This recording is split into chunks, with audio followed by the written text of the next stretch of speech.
اینقدر دهشت‌آور نیست که ما و شما میپنداریم. تو را هیچ فراموش کرده نتوانستم. به خاطر تو برگشتم. خوش آمدی به خانه ما.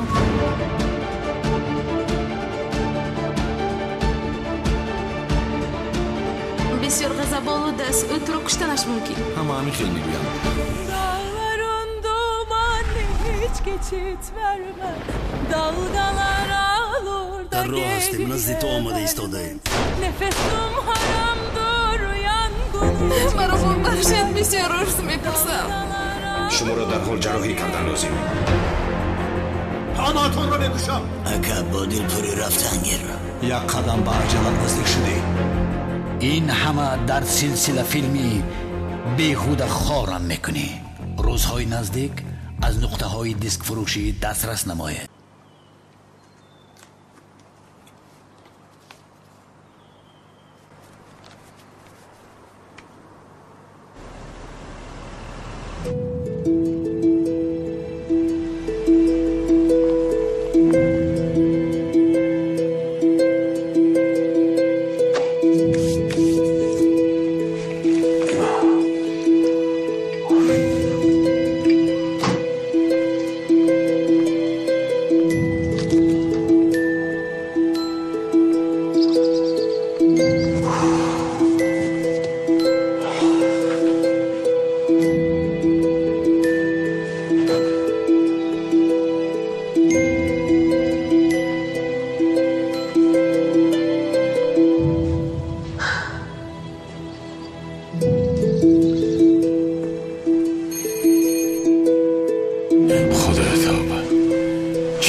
دخترم، تو کی رو میکوبی؟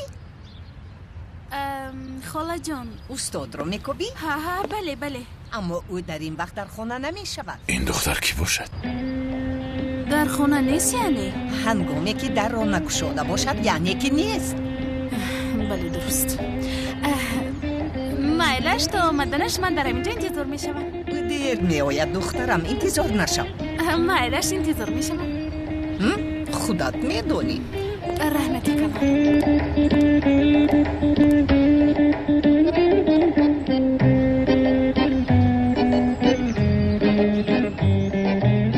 این دختر کی باشد؟ خدایا میچگانی دیوانه.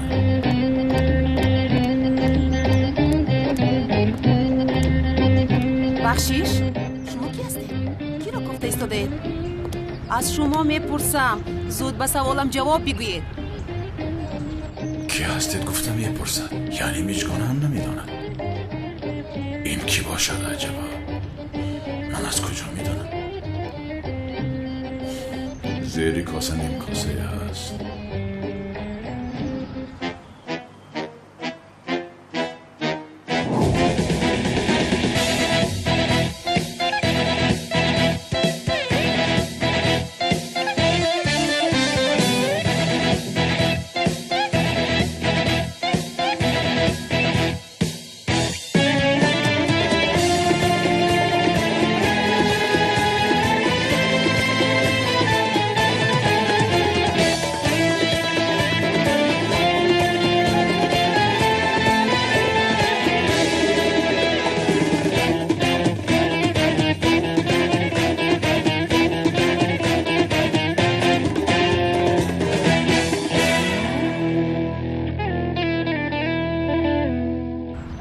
ببخشید اما کی بودن من را شما چیکار میکنید؟ به شما من باید حسابات دهم. البته که میدهید. مادام که در باغچه این خانه هستید حسابات میدهید. یعنی شما کی هستید؟ در حولی نامزدی من این طور برا حد مینشینید. چی؟ چی؟ نامزدم میگوید ها؟ چه خیلی نامزدتون؟ همین خیلی نامزدم. علیق‌تر شوهرم. او در اصل شوهر حقیقی من است فهمو؟ چی خیلی شوهرم؟ چه خیلی شوهرم؟ کی من خانه دار شدم؟ شما کی هستید؟ با او کی میشوید؟ من با احمد خانه دار میشوم. احمد گفتید؟ احمدش کی است؟ من برای زیا آمدم اینجا. زیا؟ زیا کی است؟ یعنی اینجا خانه احمد شمشک است. زیا گفتنی شخص نیست. احمد شمشک گفتید؟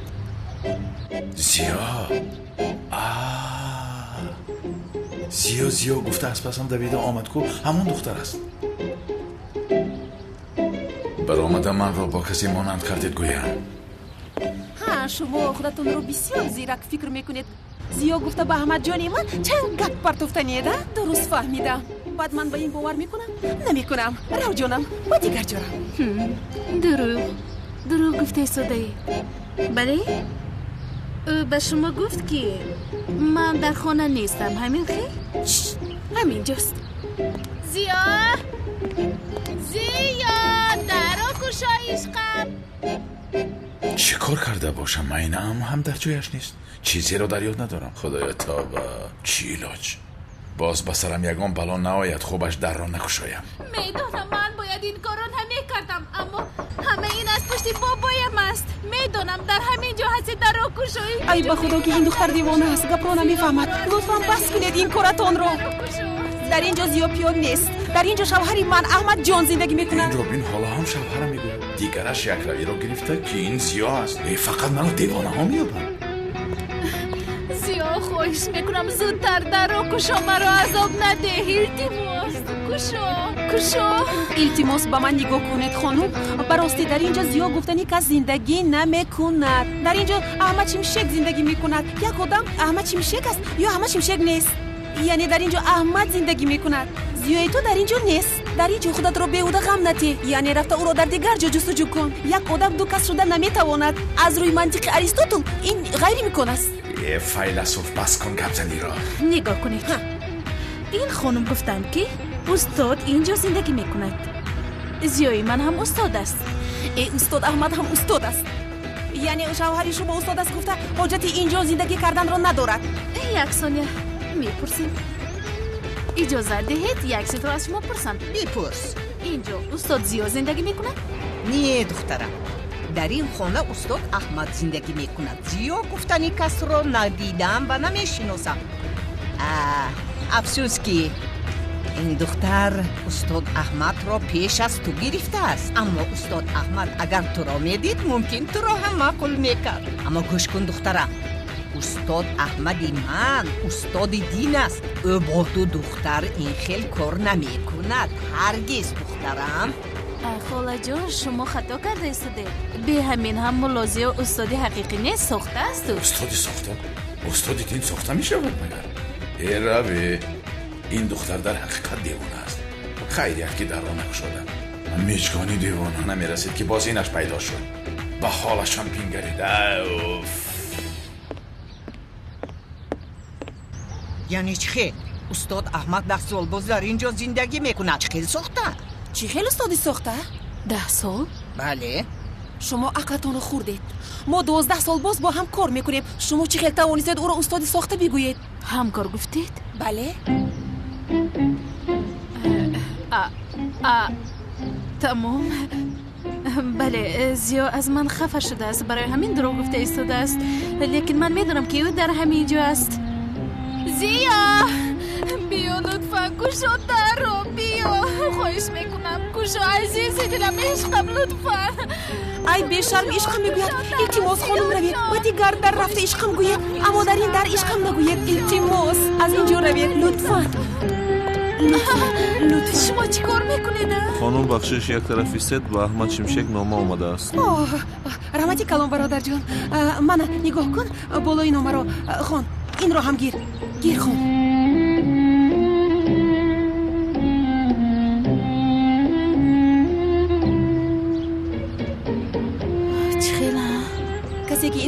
به شما داده باشد رفت از آن پرسید کسی شما رو احمق کرده است. چی خیر؟ رو دخترم رو از اینجا. عشقت را از دیگر جا یاب. رو. ای بسیار در هیجانم. خدا جانم انشالله دامولا زیا زهرا رو میبخشد. اگر اویلامون این رو فهمد چی میگفته باشنده؟ بابایم چه خیلی دامولا زیا رو قبول میکرده باشده؟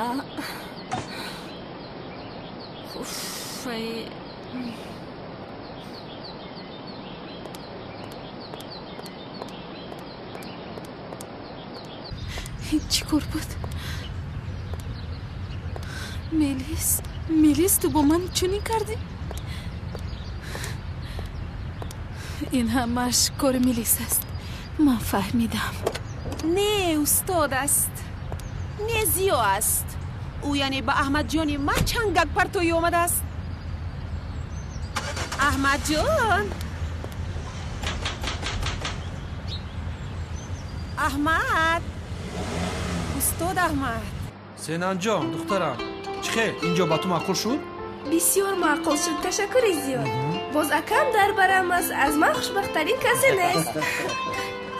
این خوشبختی رو ما از امک اکرم قرض داریم. گرچه قرضم رو داده نمیتوانم. این چی گپ است؟ قرض دیگر این گپ را نشونم از دهانت، فهمیدی؟ بیار باز هر کجایی که خش داشته باشه آنها رو هم بیار. یک دو حجره خالی داریم، آنها رو هم در همونجا جای میکنیم. تولین وجود دم تا چی تولین؟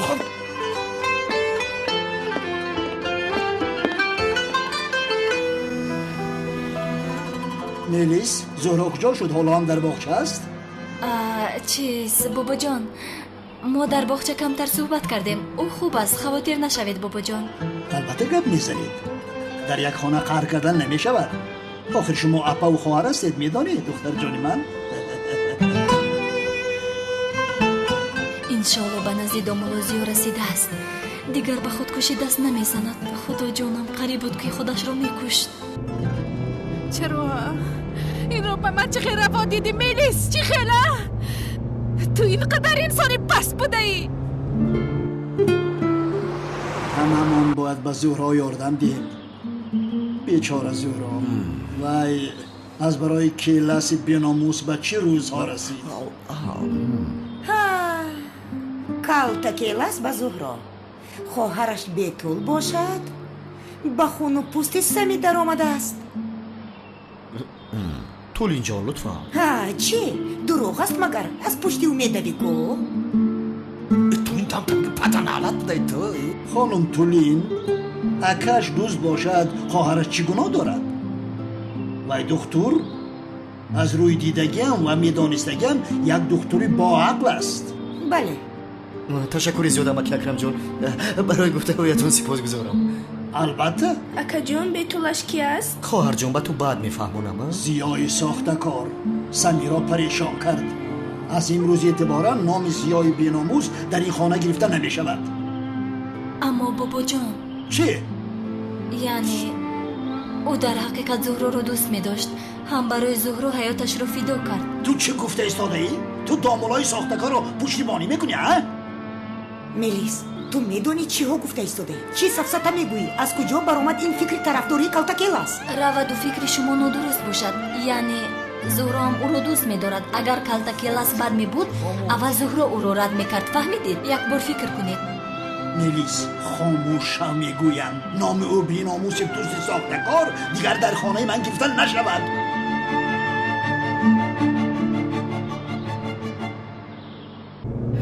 به همش جواب میدهی میلیس، میدهی.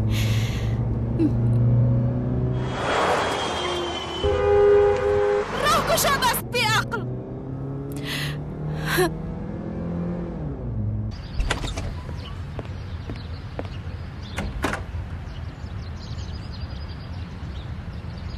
هیچ کس نیست.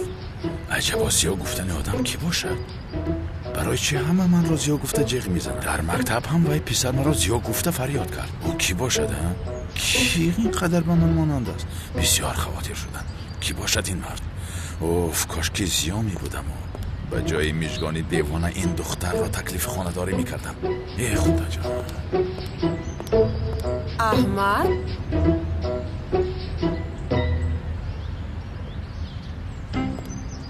وای زن کی بود جناب احمد؟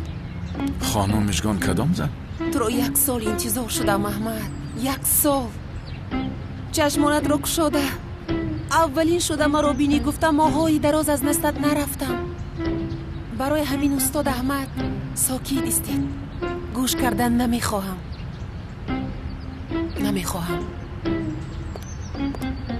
خانم مشگان گوش کنید.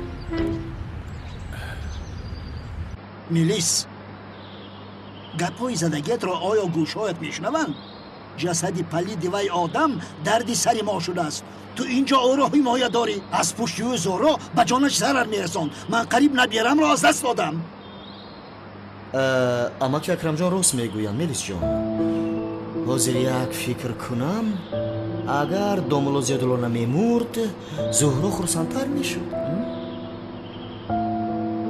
و من با بیتول خونه دار میشدم. از خواطری میکفم اکا جان. کی است بیتول؟ با کی خونه دار شویت رو من حق دانستن ندارم؟ گفتم که با تو بد نقل میکنم. اما بابا جان حالا اگر کلتکیلا زنده می بود زهرا خرسند نمیشد. خاموش و بیهوده گپ نزن. یا اینکه تو با این فکرهای بی‌معنیت سری زهرا را گرنگ داری. چه علاقه دارد بابا جان؟ یعنی من میخواهم که زهرا خرسند باشد. تمام. این طور شدنش راست است یعنی؟ البته بابا جان. وی جنگ و جنجال را در گذشته ماند. زهرا روزهای مشکل را گذراند و من دیگر غمگین شدن او را نمیخواهم بابا جان. میلیس!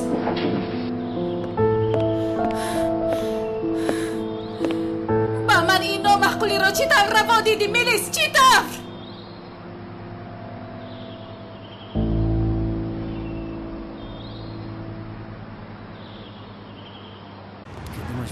اینش رو خونید؟ اینش رو نویسید؟ این درسی گذاشته نبود. خانم مشگان خانم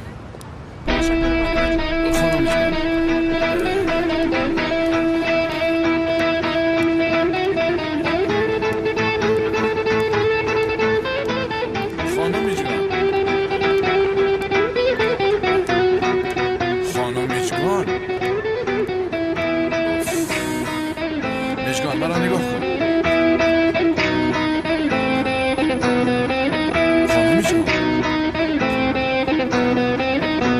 خانم مشگان لطفاً. چی گپ شد زهرا؟ من چی کار کردم؟ چی کار کردم میگویی؟ تو خودت بهتر میدانی که مرا چی کار کردی. تو با حسیات من بازی کردی. از من قصاص گرفتی. میفهمی؟ زهرا دخترم چی شد؟ زهرا چی گپ است دخترم؟ چی خیل انتقام گرفتن؟ زهرا چی گپ شده ایستاده است؟ من نمیفهمم. من مرده ایستادم میلیس. من از عذاب مرده ایستادم. تو این را دیده و دانسته از من قصاص گرفته ایستاده. تو این را چی خیل روا دانستی؟ چی گپ است؟ چی کار کرد میلیس؟ گپ زن آخر. دخترها از برای خدا چی گپ هستن؟ میلیس راستش رو گپ زن. چی گپ شده ایستاده است؟ من تو خوشبخت شوی گفته. من خوشبخت شوم گفته ها؟ تو مرا احمق میکنی میلیس. تو چی خیلی اینقدر آدمی پس شده توانیستی میلیس ها؟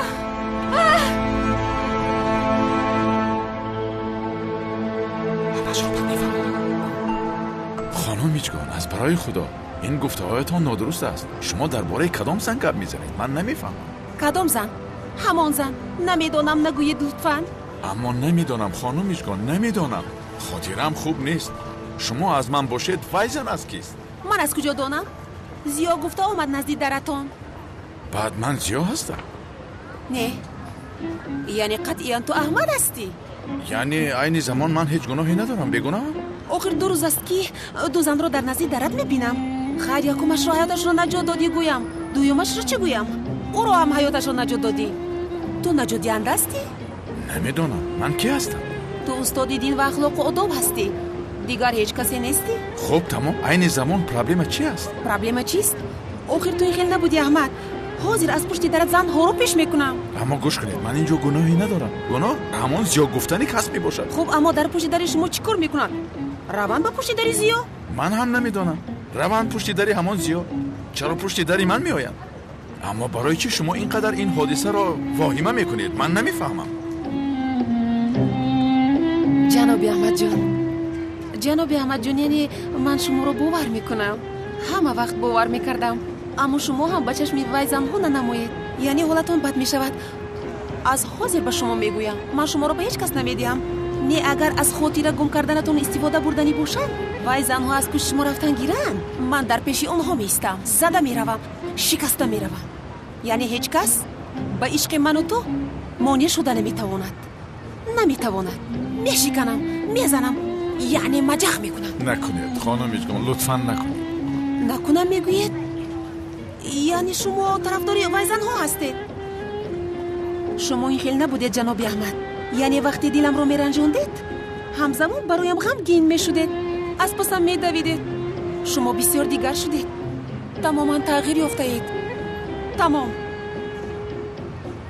گپ نمیزنم من قهر کردم خاموش میستم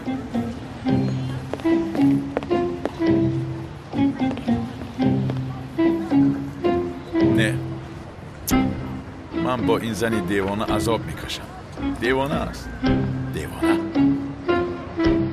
من با تو چی بدی کردم زهرا من برای خوبی تو کردم همه‌اش رو الله مرا احمق میکنن دیوانه میشم تو به من گفتی که میلیس زیازی دست گفتی چی؟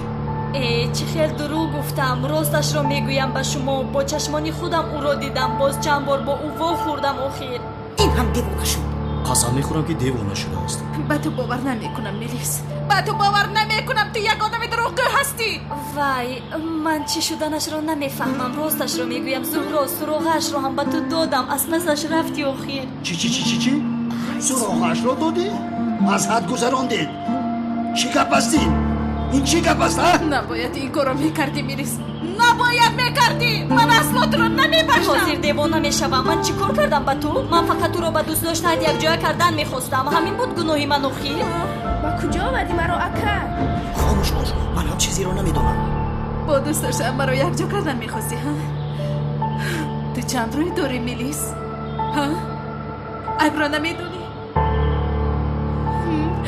تو از من چی میخواهی گپ زن آخر گپ زن تو از من چی میخواهی میلیس زهرا میلیس شما چی گفته ایستاده درباره چی گپ میزنید میدونی تو کی هستی تو در حیات عائله من بی وجدان ترین بی دل و بی مهر ترین انسان هستی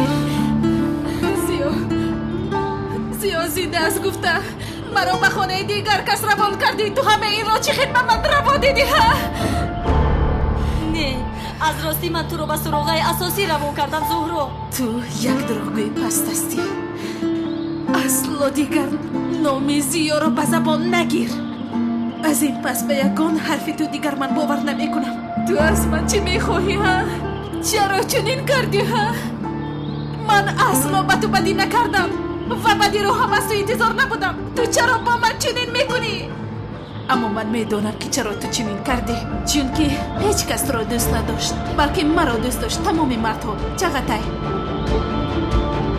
تو را دوست داشتی اما او مرا دوست داشت بس همی چسبیدی مرا همراه نکنید اما او هم مرا انتخاب کرد برای همین تو از من اینقدر نفرت داری ها مگر این گناهی من است از همین سبب تو مرا بد میبینی اما برای چی تو را دوست دارن برای چی تو را دوست دارن برای چی تو را بزنی بگیرن تو باره از خودت پرسیدی مگر تو یک بیچاره هستی بیچاره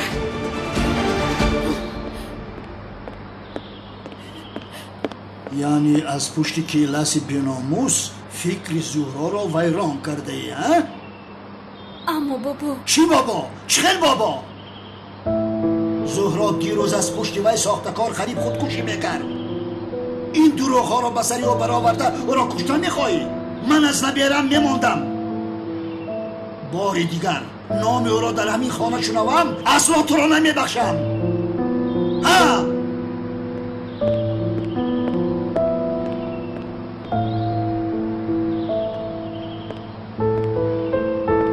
میلیس بر پدر دعلت تو بار این دختره شرمنده من کردی از توی خیلی امید نداشتم حیف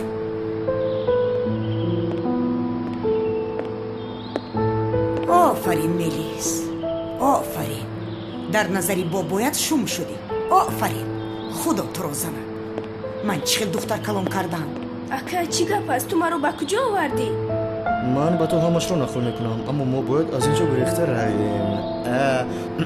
ما هم باید چیکار کنیم؟ برای مکتب لباس و غیره رو باید خریم. خواهرم بیا.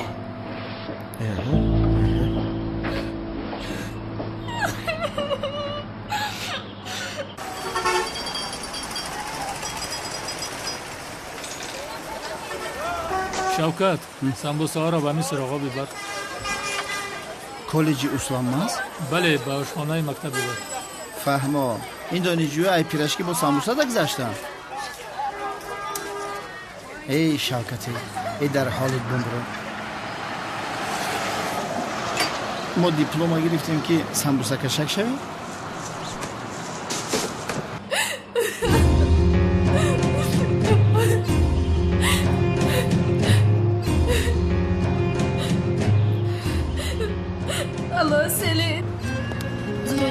چی گپ شد؟ چرا گریه میکنی؟ سرین من احوالم بد است. از همه چیز خسته شدم. جانم آمده تو رو برم یا اینکه تو خودت میایی یگان جا نشسته صحبت کنیم شاید کمی آرام شوی. از این بازی چیز نمیخواهم سرین. از زندگی کردن هم نمیخواهم من. زهرا خدای توبه این دختر انی خودش رو یگان کار میکنه. از تو نفرت دارم مینیست. نفرت دارم.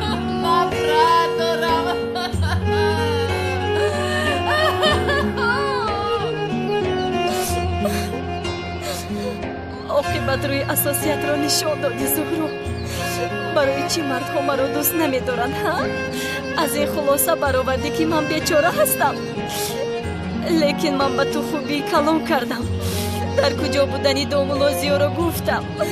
بی عقل هم او را نیافتی هم مرا گناهکار کردی. خوب اما چی خیل شد؟ من با استراغای درست را دادم یا اینکه به دیگر جا رفته باشد؟ ای عقلم نمیگیرد.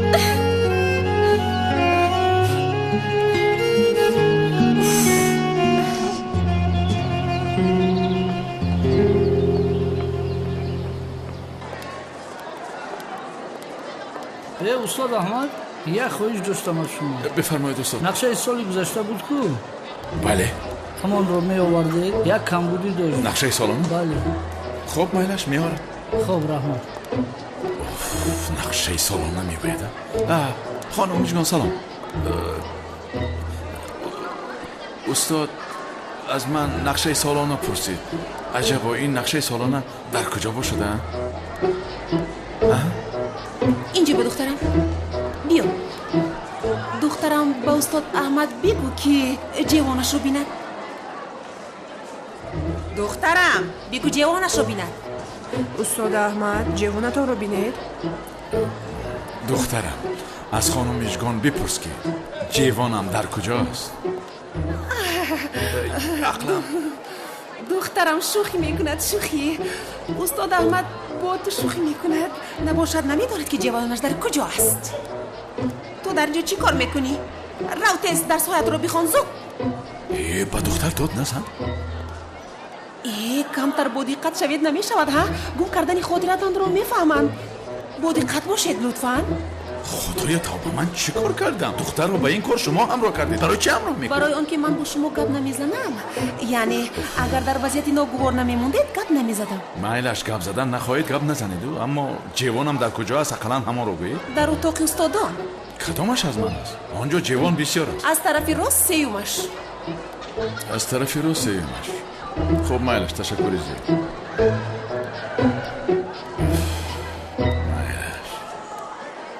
حرکت خوب شد. کمی باشد از او خلاص شدم.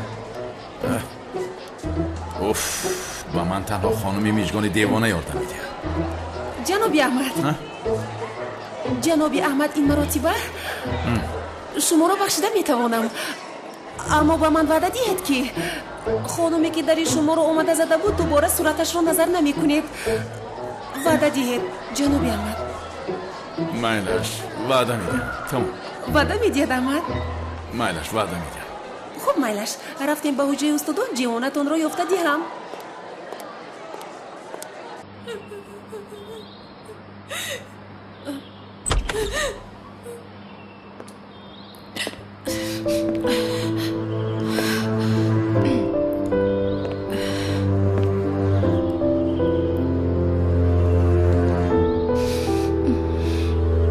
دختر خوشویم به من نگاه بکن. میلیس همه وقت تو رو رشک میکند، تو هم این رو میدانی. از رشک زیاد چشمانش دور میزند. معلوم است که رنجاندن میخواهد. میلیس را اهمیت نده و بی عقل چیکار کردنش را نمیداند. من از او حساب این را میپرسم. تو دل خوبت را هیچ غمگین نکن. مایلش به من نگاه بکن با چهره خندان. دختر خوشویکی من به این کار دست نمیزنی ها؟ به چی خیلی کار بابا؟ یعنی کارهای دیروز کردگیت. چی کار کردم؟ بالای بام برآمدی؟ به چی شده است؟ چه خیلی شده است دخترم؟ خودکشی میکردی؟ خدا نگهبانت باشه. چه خیلی خودکشی بابا؟ خودکشی نکردم. پس تو برای خودکشی نبرآمده باشی برای چه برآمدی؟ خودکشی میکنم گفته داد و فیقان کرده ای؟ زاغ سیاه بیاید گفته داد زدم. چی؟ زاغ سیاه؟ زاغ سیاه مگر نامی دیگری قلتکیلاس نیست؟ یعنی زورا یک ارواح آمده حیات تو را نجات دید، تو همین را میخواستی؟ زورا به من نگاه کن. تو مرا ترسانده ایستاده ای؟ نترسید بابا جان، خودتون رو غمگین نکنید. همش گذشت.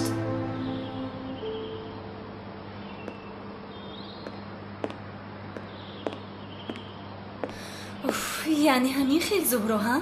حتی خودکشیت سوخته بود. من باشم به تو باور کرده دلم سوخت. تمامی به عقلیم رو من حسابش را دادم. این چه خیلی با عقل باشد که داملازیا رو نیافت. خوب شد که نیافتی. از این پس اصلا او را نمیابی. با من اون گپ‌هایی که زدی حسابش را یک به یک از تو میپرسم. حتما میپرسم. حتما.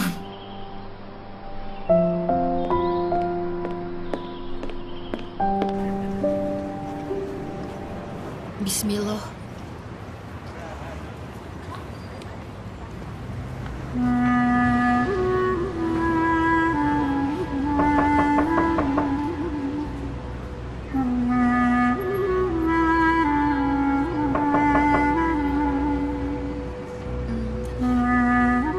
یگون کاسه است، یک بار نگاه میکنید؟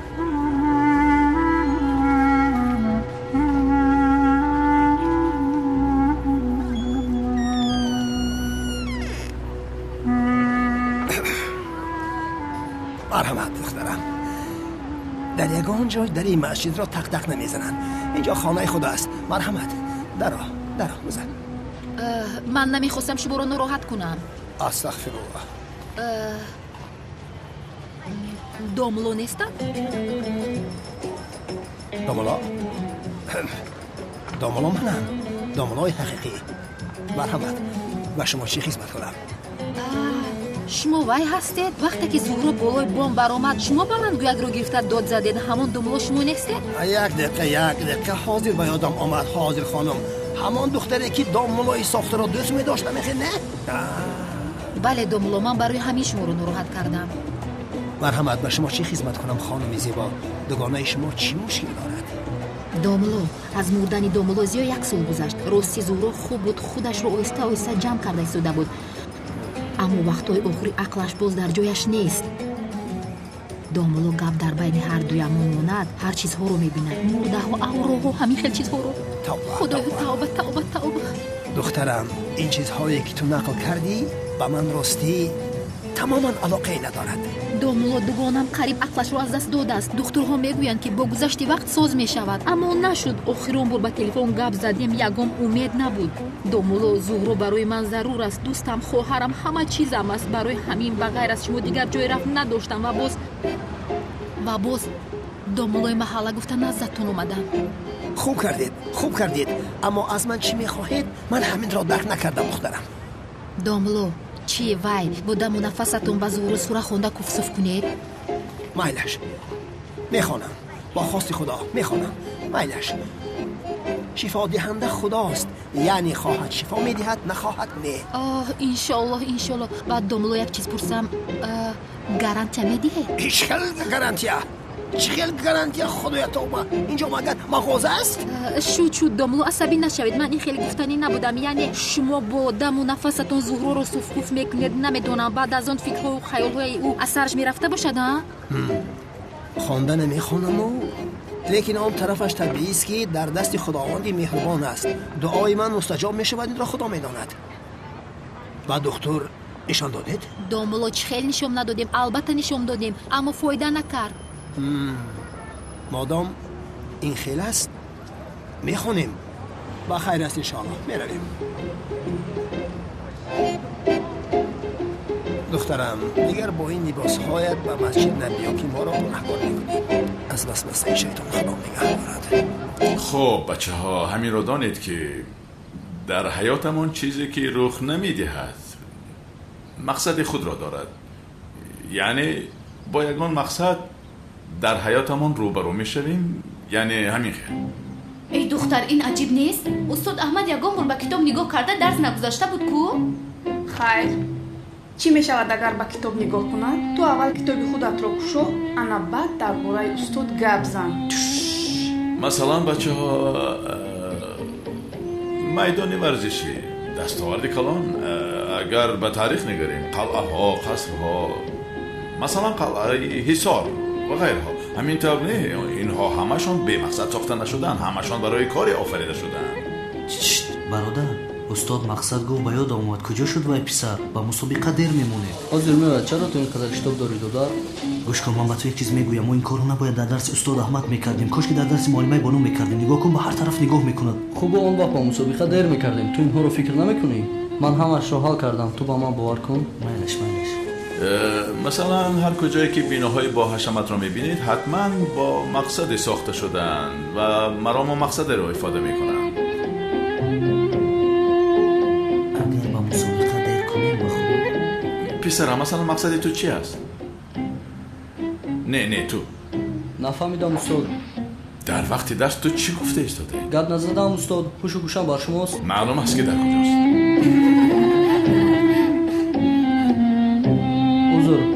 عذر زیاد استاد. شین عذر میپرسیده است. در این حیات به مقصد هیچ چیز آفریده نشده است. درس رو خلال میرسونم اما با دیرکتور ارتیق و جنید در کارم. با خیر است انشالله. جنید و ارتیق؟ جوره عنیق این دفعه کار فوش میشود، من میترسم. خاموش شو. روید به مقصد ها. رحمت کلام استاد.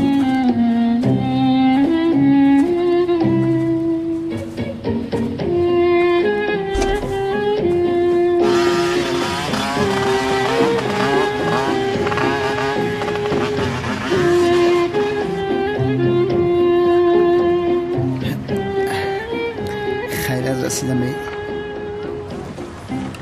این سمبوسه فروشیم 210 سال کار کنم، قرض خیمه رو برگردونده نمیتونم.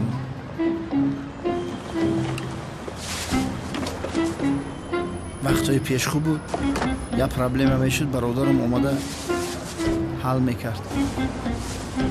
خدا رحمت کنه تکیلس جان. سلام علیکم. علیکم سلام. سمبوسه فرمایش دادن آوردم. تمام مرحمت با اون طرف. زنده باش شکر.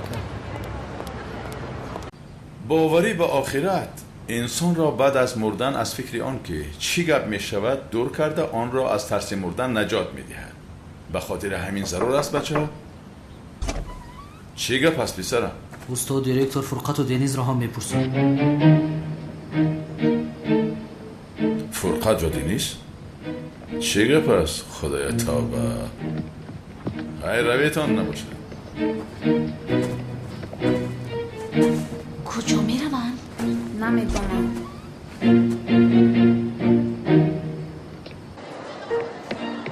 ملکه سمبوسه لباسای کادوگی و علافی گفتی آوردم برای ریکورد. گوش کن شوکت، من به دهات نزد مادرم میرم. این آشخانه‌ها رو فروختنی هستن.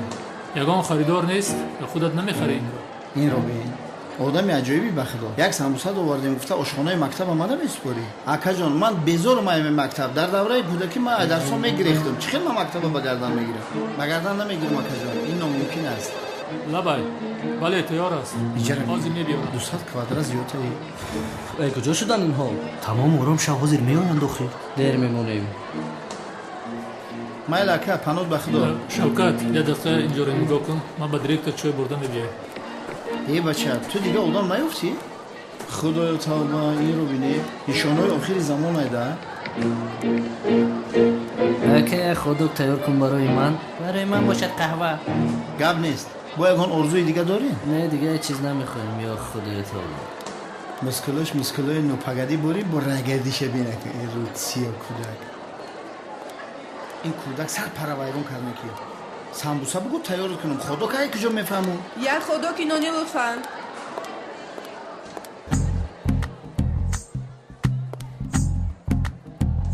तू ही तो जन्नत मेरी तू ही मेरा जुनून तू ही तो मन्नत मेरी तू ही रूह का सुकून तू ही अखियों की ठंडक तू ही दिल की है दस्तक और कुछ ना जानूं मैं बस इतना ही जानूं तुझ में रब दिखता है यारा मैं क्या करूं خدا فرمودم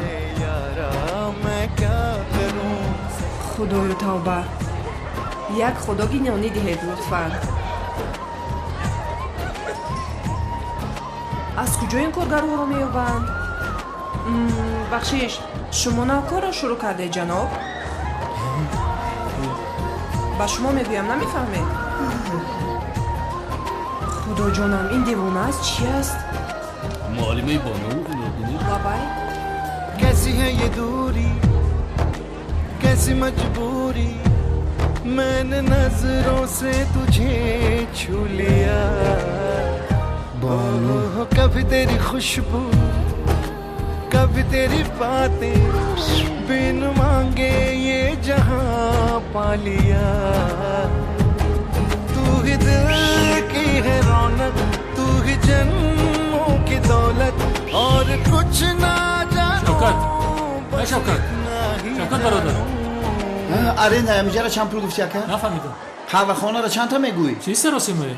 بچه چند سو میفروشی؟ تیز بگو وقت رفته است 200 تا او 200,000 دلار؟ بله بچه سر تا گویی 1000 دانشجو میخونم برادر 1000 دانشجو میخونم میگویی با نقشه 200,000 گفتی است بخدا این مجبوری نیست برادر این درس لعنتی کی تمام میشده باشد کی زنگ میشده باشد بچه ها فراموش نکنید که درس آینده ما پیشت رو نگاه کن خیره موضوع درباره معرفت سخنرانی است درا بخشیش استاد دیرکتور فاروق حبیبالله و نجیبالله رو فریاد داره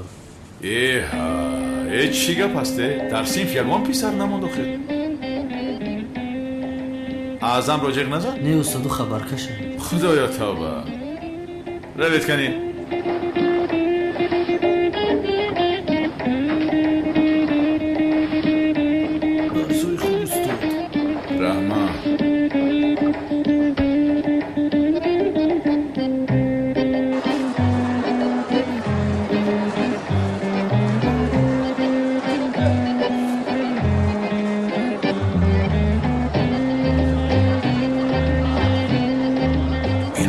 چیکار میکرده باشه؟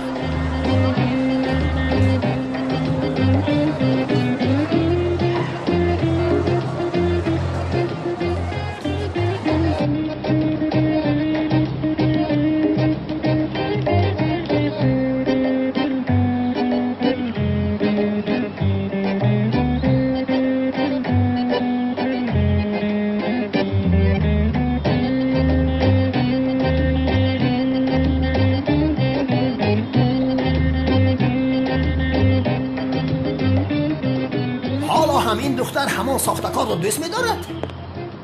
من اینجا ساختکار بودنش را گفته بودم اما شما با من باور نکردید. اکنون دیدید گپی من شد ها؟ این داماد تو یک ساختکار است. دامولا نیست، ساختکار است، بی‌ناموس است.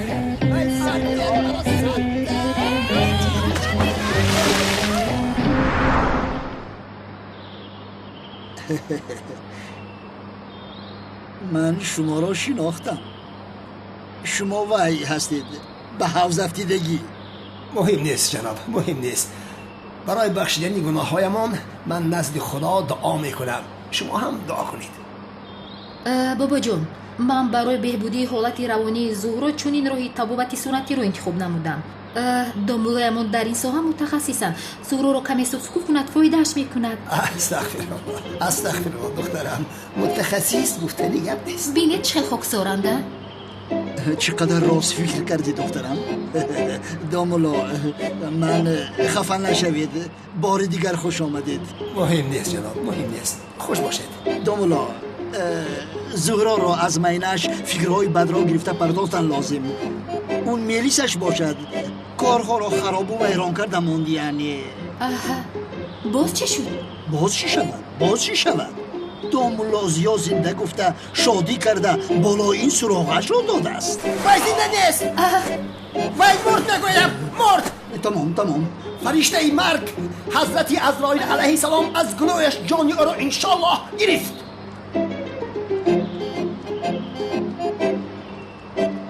البته من در نظر داشتم که جانی مرغ را گرفت. شما دیوانه اید؟ هیچ خیلی گم زنه بابی اکرم. دخترم، تو مطمئنی که این دامولای حقانی است؟ این هم مثل زیای ملا کلاسی ساخته نباشد؟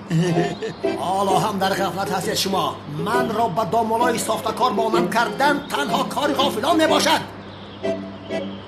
من دامولای حقیقیم، دامولای حقیقی. دامولا، اگر بی‌ملال باشد ما آهسته به حجره زهرا برایم. یعنی اطراف رو بسیارتر عصبانی نکرده. بیایید رفتیم. بابا جان احتیاط کن بابی اکرم. انا باز یک بلای دیگر. استاد احمد هیچ چیزی را نفهمید آخه؟ نه، از کجا و حالا همون استاد دیوانه است. من با تو گفته بودم دادارم یگان خیلی نشده است. حالا هم همون کلکدو است. همه چیز رو گرفته، دیر نکنیم.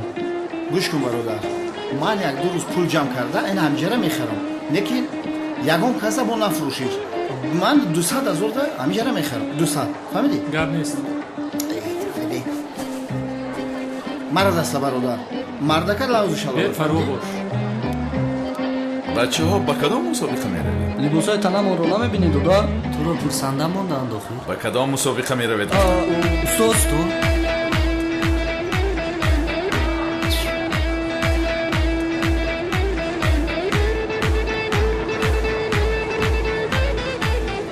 مسابقه نه استاد.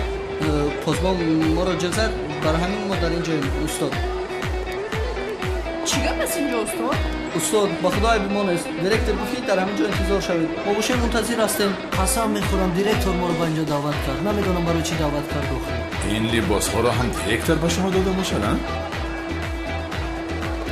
خانم اینها را چیکار کنید؟ استاد چی گپ است؟ چرا در درس نیستی؟ با خدا استاد، من هم این را از شما پرسیدنیم. یعنی بچه ها را به مسابقه دعوت کرده اید؟ با خدا این فرم ها را برای شما تیار کردن. گیرید استاد، این را برای شما گرفتم.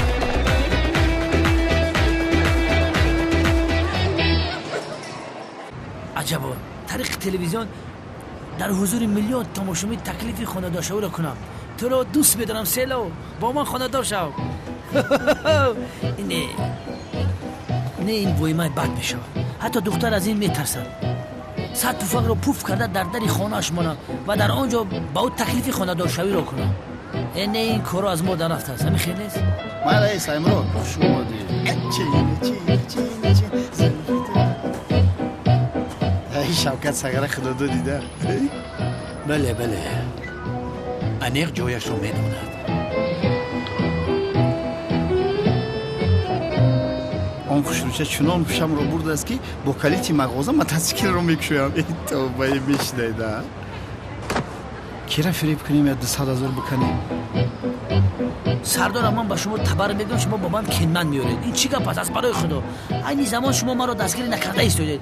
من در اینجا درماندم، از شما یاری میخوام. خانم سیلین رو با خانه‌دارشوی تکلیف میکنم. واسه بسرم یگان فکر نمیاد. با من یاری دیت میگویم. شما با جای یاردم دادن برو تو تصدیق کده گپ تو میتی. هم مردک شاگرد یاردم نمیتی. ای بی عقل، تو با سیلین جانت گران کردی. من کیلاس میگویم، شوکت میگویم. تو حالم تکلیف خانه‌دارشوی میکنی. کیلاس میگویم. لبین تران جانی میفرم میروم. به هیچ کجا نمیروی. کارت کیلاس رو میدونی.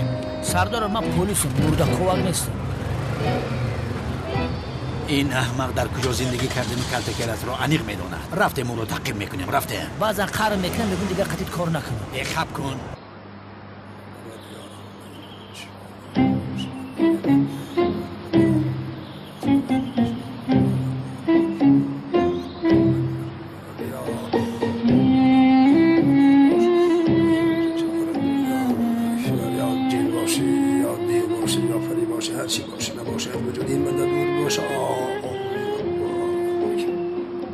خداوندی بزرگ به تو شفا بخشد دخترم. آمین.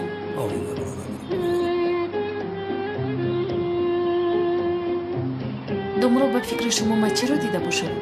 همه میگویند که ارواح دیدم. اما این طور شده میتواند؟ زنده بودنش ممکن است؟ امکان ندارد. اصلا امکان ندارد. هیچ من به این طور چیزها اصلا احتمال نمیدهم. من جنازه او را خواندم. سیاه مرده است. حتی استخوان‌هایش پوسیدند. در قبر مارها، کژدم‌ها او را بدنش را میخورند. شاید کمان هم کرده باشد. اوی دوملو این خیلی نگوید، لطفاً حالم بد میشود. تمام گوییم که زیاه مرده است. ارواحش در اطراف ما دور میزند. روح ورتالیات هست. مگر روح دور میزند؟ روح از طرف خداوند یک امر است. از کجا این گپ های بی معنی رو میبافید من نمیفهمم. لیکن بابا جون وای دور میزند ابروهاش؟ دور میزند؟ دور نمیزند. هیچ دور نمیزند. هیچ؟ وای بسیار بد بود. یک بنده گناهکار بود. وای در قبر از سبب عذاب بسیار اصلا از آنجا خلاص شد. ارواحش در اینجا دور نمیزند. یعنی برای این فرصت نمییابد. قبر او را از دو طرف زیر میکند. چنان زیر میکند من همین دور زیر میکند. توبه او دیگر وجود ندارد. دوملو پس من کی را دیدم؟ احتمالاً از 3 نفر یک تای آن بابای دیوانه صورتش مانند بوده است. او را دیدم. بله جانم، بعضا انسان ها از اندوه زیاد هر چیز را میبینند. من حاضر کوفسوف کردم. خدای تعالی شفا میدهد انشاءالله. دیگر او را نمیبینید. من میخیزم. دوملو شما رو تا دروازه گسیل کنم. رحمت. دیگر به نظر شما نمیتابد.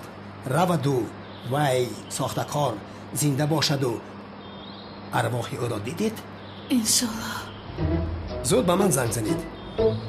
من در آن حالت تا درون قبرش ارواحش را پیش میکنم. خداوند شفای کامل عطا کند. دوملو رحمتی کلون خیر. سلامت باش. بی معرفت. زورو جون بیا جونم. بیا اصلا ما هم رویم. تمام سرین جون میرویم. مرده است، پوسیده است. دیدی؟ تمام جونم تمام. خدایا. خوب من بسیار در هیجانم. با این بچه ها چی جزا رو مناسب دانیم؟ جناب دیرکتر، از روی قاعده اول جزای آگاهی و تنبیه کردن، در حالتی تکرار شوی از مکتب پیش کردن، باز تکرار شود علاقه با تحصیل قطع کردن. درست است؟ بله. شما چی میگوید استاد احمد؟ هر زمان گناهی میکردند از گریهشان میکردید. یعنی امروز طرف شاگردانتان رو نمیگیرید استاد؟ استاد انیق ما رو دستگیر میکنم انشالله.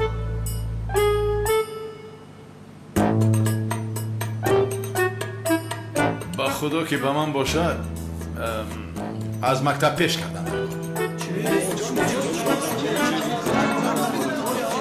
خاموش خاموش استید. به شوخی میگویی استاد؟ اگر سبکتر کرده گوییم تحصیل نکنند همیشه. خاموش بچه ها. احمد جنابی احمد، یعنی در سیمخانه شما را کم شود براحت درس میگذاریم. استاد با خدا پدرم ما رو میکشد، لطف کنید. آخر استاد شما هیچ گاه چنین کارو نمیکردید، نامردی نکنید. جنابی احمد، یعنی از همه وزین‌ترش را گویم یک هفته حجتخانه تازه کنم.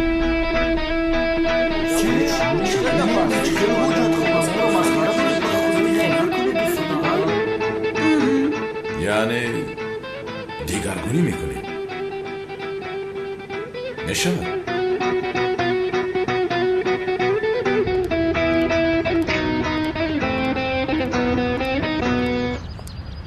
عقلت به جایش آمد. اکنون به تماشا میروی. موری سیاه، زنی دروغگو. از پشت تو شده پدرم و مادرم به من دشمن شدند. جواب این را حتما میدهی. دامولا زیا را به تو نمیدهم.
می‌خواهید در مدت کوتاه داننده زبان‌های انگلیسی، روسی، خیتویی، آلمانی شوید؟ پس مرکز آموزشی TMC Education Group را انتخاب نمایید. آموزشی زبان‌های خارجی با موجودیت اسباب‌های صیقلدهی، مهارت نطق، نمایش دادن فیلم‌های خارجی و تحلیل و بررسی، کورس آمادگی برای سپاریدن تویفل، 1S محاسبات، کورس‌های آمادگی برای داوطلبان مکاتب عالی با جلب استادان ورزیده، وقتی کوتاه و نرخ دسترس. TMC Education Group، هم قدم زمان باش. 987 73 27 27 93 503 27 27.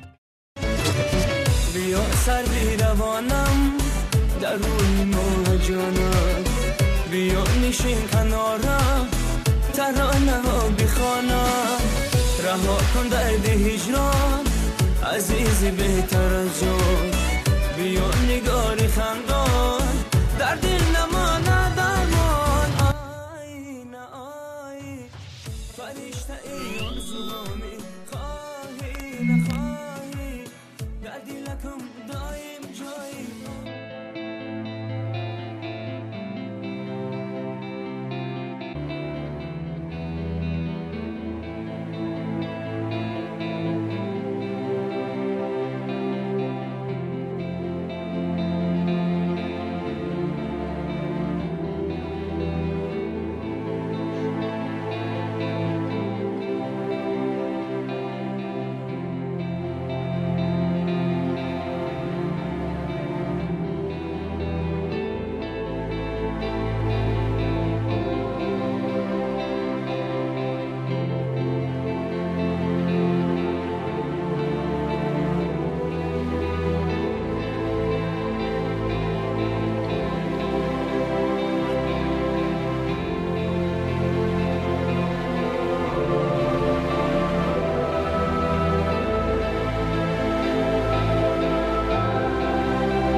ширкати муштараки байналмилалии TM International ҳамаи хоҳишмандонро барои омӯхтани забонҳои хориҷӣ аз ҷумла англисӣ, русӣ, хитоӣ ва олмонӣ даъват намуда 13% тахфиф пешниҳод менамояд.